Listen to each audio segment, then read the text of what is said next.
Book 107.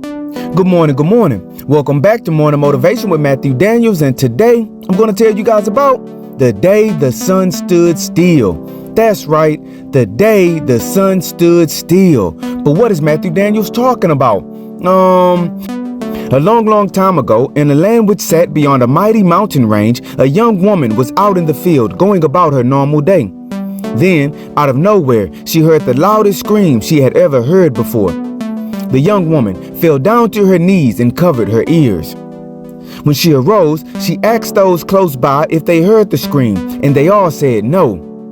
Before she could figure out what was going on, the very sun in the sky began to slow down. The sun slowed down until it eventually stopped, and it sat there and did not move.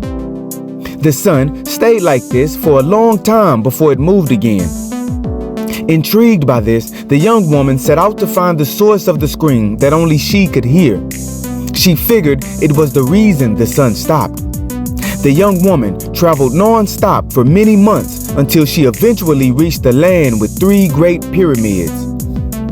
In this land, the young woman continued to search. Soon, she came across the source of the scream.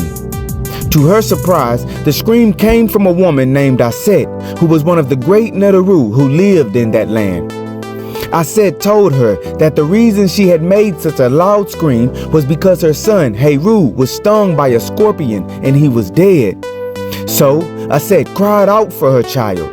And when she did, the great Neter, Amun-Ra, heard her scream, and he stopped his boat which carried the sun, and he did not move again until he fixed the problem that caused Aset distress. After explaining why she screamed, Aset said, "Wait, you could hear my scream from your own land?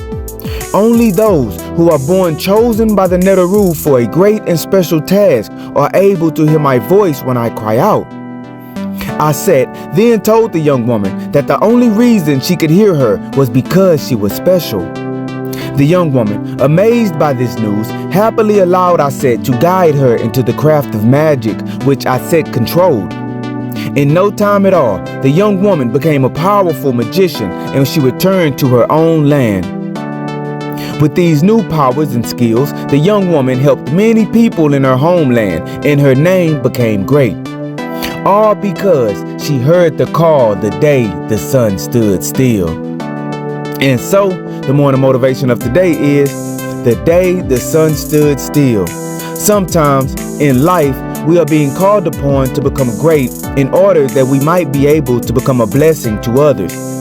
When we are called, however, we must be willing to answer the call. We must be willing to go where we need to go, and we must be willing to do what we must do. All too often, we avoid the journey which comes after the call, and we never do our part to become who we must be. Instead, we procrastinate and miss our calling because we do not want to do the work. Today, family, when you hear that call on your life, do not hesitate to follow that call and go where you must go. There is something great waiting for you at the end of your journey. So, go out and do good. And remember, you are awesome, you are amazing, you are wonderful, and you are great. And you are going to change the world. I just hope I'm still alive to see it, family. I'm out. Good morning.